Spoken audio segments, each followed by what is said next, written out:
Bem, alunos do primeiro ano, professor Gilson Júnior, hoje alguns comentários sobre a estrutura da matéria, especificamente sobre os dados da matéria. Então, pessoal, sabemos que a química estuda as propriedades e as transformações que ocorrem com a matéria, é verdade? E a matéria ela é formada por substâncias. Claro, existe aí uma estrutura menor envolvida que será comentário de outra aula. Então, por enquanto, abordaremos a visão macroscópica. Então, pessoal, tem aí um exemplo de uma substância que, quando trabalhada, né, em algum laboratório, né, forma em um corpo, e esse corpo, com a transformação, né, em algo que tem alguma utilidade, nós chamamos de objeto. Enfim, né, das substâncias, né, da forma bruta, a matéria-prima, se produzem os corpos e a partir deles os objetos. Então, o objeto nada mais é do que a matéria-prima, né, depois de trabalhada, tem alguma aplicação prática no cotidiano, no dia a dia. Vemos aí, ó, madeira, né, as toras de madeira extraídas lá, né, das árvores. Na segunda figura, um exemplo de um corpo que são a madeira já em outro formato, mas não tem nenhuma aplicação prática ainda. Na terceira figura, um objeto, né? Lembrando lá uma mesa, né? Que já tem uma utilização aí em nosso dia a dia. As ciências físicas e químicas estão preocupadas em entender os fenômenos físicos e químicos da matéria, né? A gente vai trabalhar em breve também, né? A química no nosso cotidiano, assim como a constituição da matéria, ou seja, a matéria é formada de quê? Com quê? Não é verdade? As ciências físicas e químicas hoje estão agrupadas no grupo das ciências da natureza, junto com a biologia. Então, especificamente, vamos trabalhar os estados físicos da matéria. Então, na realidade, conhecemos três estados físicos: o estado sólido, o líquido e o gasoso. Então, nas figuras, vejam que o estado sólido está sendo representado por umas esferas muito próximas umas das outras, praticamente sem espaço. A representação do estado líquido, as esferas já apresentam um espaçamento maior, estando mais distantes umas das outras. E esse espaçamento, essa distância entre elas, aumenta muito mais quando se fala no estado gasoso. Então, visualmente, dá para perceber que existe uma diferença em relação à distância entre as partículas que formam a substância, no caso, ou as substâncias. O estado sólido, líquido e o gasoso. Então, podemos dar aqui uma definição para cada estado da matéria da seguinte maneira: no estado sólido, vão apresentar uma forma rígida, volume fixo. A forma externa reflete o arranjo molecular. O estado líquido não apresenta forma fixa porque depende do recipiente que os contém e podem não preencher totalmente um recipiente. O volume depende, o volume não depende do recipiente, mas a forma. Então, 5 litros de água, por exemplo, em um balde, apresentar o formato do balde. Esse mesmo volume, quando transferido para uma bacia, por exemplo, o volume permanece o mesmo, entretanto, o formato será o da bacia. Ou seja, o formato depende do recipiente. Em relação ao estado gasoso, facilidade de expansão para ocupar todo o espaço disponível, ou seja, substância gasosa, tanto o volume como o formato depende do recipiente, ou seja, onde houver espaço, ele tende a ocupar pela facilidade de expansão, ou seja, suas partículas têm muita facilidade de movimentação. Novamente, ó, um temazinho aqui em vermelho, esferas vermelhas, representando os três estados físicos: o sólido, o líquido e o gasoso. Então, nas figuras lá aí na parte de cima aí do slide, temos lá, né, uma figura de um iceberg, né, representando a água no estado sólido. Então, vemos aí a água no estado líquido e na terceira figura, a cor de água, ou seja, a água fervida, né, liberando seus vapores. Então, gente, se considera hoje, né, após, né, o avanço da ciência e muitos estudos na área da física e da química, o plasma seria, ou é considerado, né, na realidade, o quarto estado da matéria, diferenciando dos estados sólidos e líquidos e ainda dos gases, por apresentar átomos separados, ou seja, isolados, ao ponto de terem seus elétrons arrancados, né, extraídos, né, desprendidos, formando partículas carregadas. Isso aí gera aí uma facilidade na geração de campos eletromagnéticos, enfim, entre outras aplicações. Atualmente, né, se conhece a aplicação, né, a utilização de plasma, por exemplo, em reatores nucleares. Em reatores nucleares, né, onde se consegue empregar altíssimas temperaturas, é possível se atingir uma condição específica para que seja caracterizado esse quarto estado da matéria, que é o plasma. Outra situação, agora natural, são as auroras, formação das auroras austral e boreal. Austral e boreal. Em situações também específicas, né? Mas acontece também na natureza espontaneamente. Enfim, né? A matéria, seus estados físicos, né? Mas aí precisamos também conhecer as mudanças de estado físico envolvidas entre eles. Então, facilmente, né, a depender da substância, é possível se realizar a mudança de um estado sólido para líquido e líquido para gasoso e vice-versa. Isso é dependendo de condições de pressão e temperatura a qual estão submetidas as substâncias. A água é uma substância que facilmente é possível realizar essas transformações aí de estado físico. Então, resumo aqui, ó, mudanças físicas, né? A ebulição de um líquido, a gente vai ver aí adiante, a fusão, a dissolução, são mudanças caracterizadas como transformações físicas.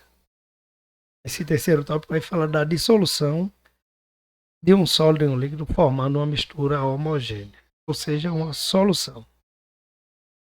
Classificação, quimicamente falando. Aí, assunto para outro conteúdo. Não será trabalhado nesse momento. Um resumo das mudanças de estado físico da matéria. Então, do sólido para o líquido e do líquido para o gasoso, as mudanças acontecem com o emprego de aumento de temperatura, ou seja, doando calor ao sistema. No sentido inverso, do gasoso passando pelo líquido e voltando para o sólido, ocorre perda de energia, de calor. Então, de sólido para líquido, a nomenclatura empregada é a fusão. Exemplo clássico e simples é a fusão do gelo, gelo derretendo. Um líquido para o estado gasoso denominamos de vaporização. A água, né, quando levada dentro de um recipiente a uma fonte de calor, tende a vaporizar com o passar do tempo. É um processo inverso, ou seja, quando uma substância gasosa volta a ser líquido, tem dois processos aí que,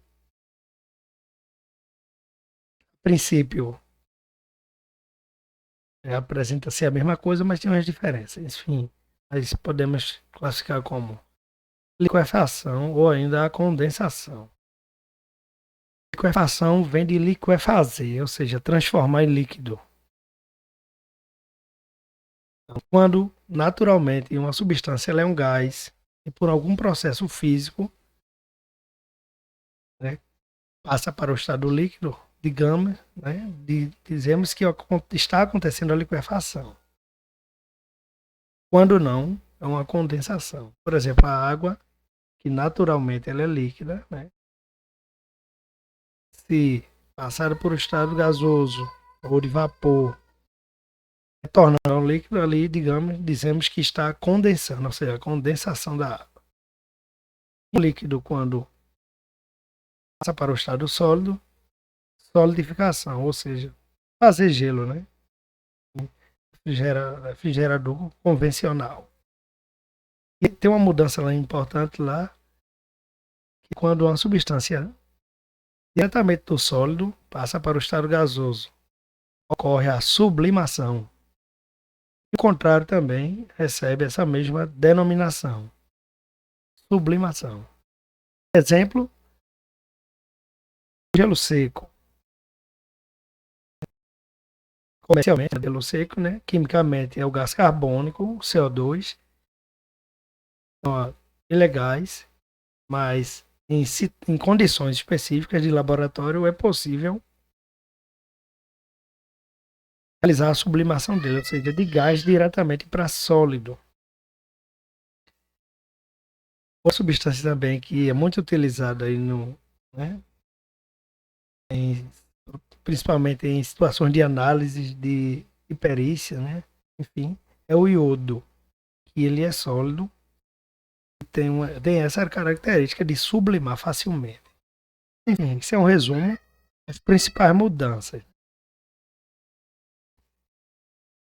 São dois pontos de grande importância aí em termos de propriedades físicas. Um é o ponto de fusão, que é a temperatura a qual a substância começa a passar do sólido para o líquido. Lembra o gelo, ó, uma ilustraçãozinha aí, onde o gelo está em fusão, né?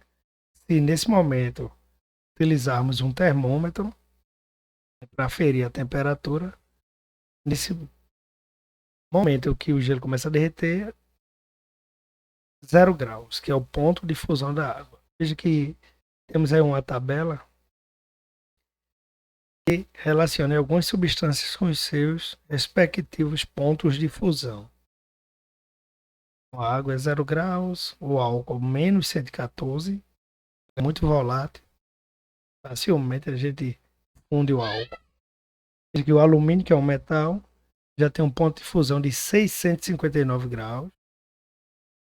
A temperatura que só em fornos especiais é possível se atingir o cloreto de sódio, que é o sal de cozinha, o sal comum, óleo, o cobre, o chumbo são metais e o enxofre. Então, a depender da substância e das propriedades e além de temperatura e pressão, essa temperatura vai mudar. O outro ponto é o ponto de ebulição ou temperatura de ebulição, que é a temperatura a qual uma substância líquida começa a passar para o estado gasoso.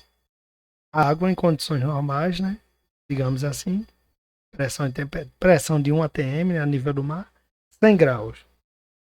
O álcool 78, aí veja que cobre, chumbo, já são temperaturas muito altas, né? Devido à característica das substâncias.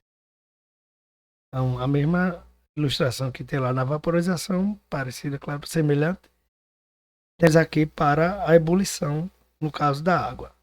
É uma substância que facilmente a gente consegue realizar esse procedimento em casa. Um gráficozinho sobre as mudanças de estado físico. Vejamos que o gráfico relaciona a temperatura com a quantidade de calor. Então, à medida que a temperatura aumenta, 0 graus vai aumentando positivamente, lógico. A quantidade de calor absorvido também está aumentando.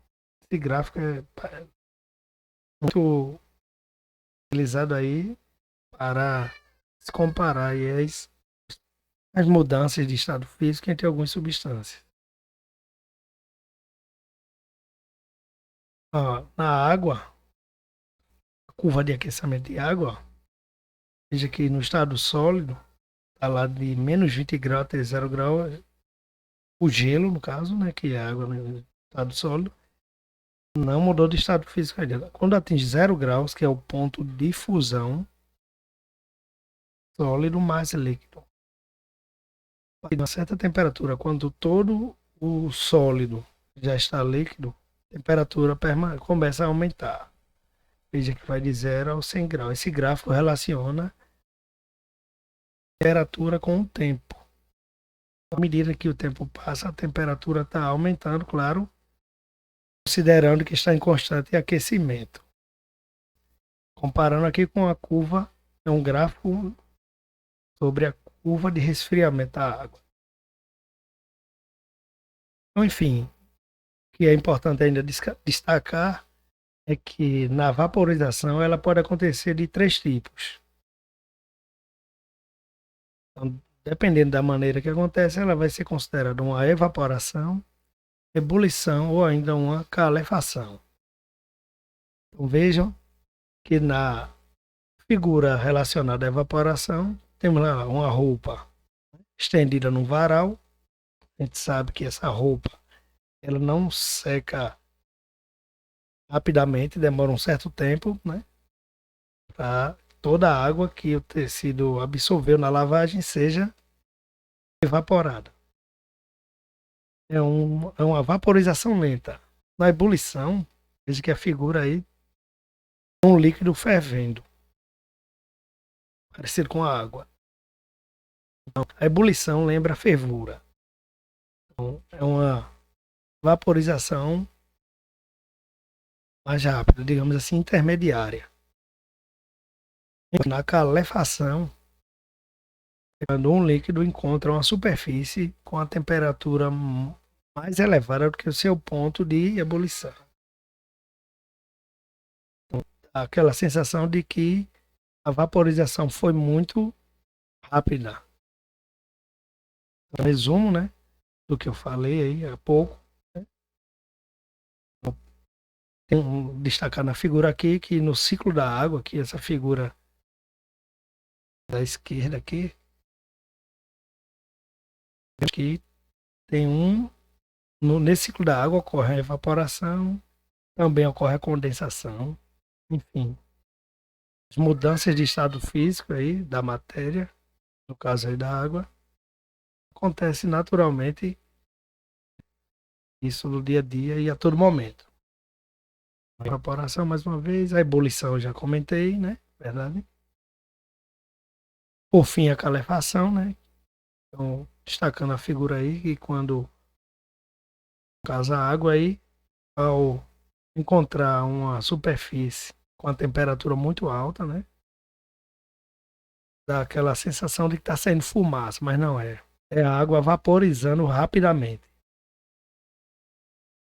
Ok? Então, por enquanto é isso. Obrigado a todos.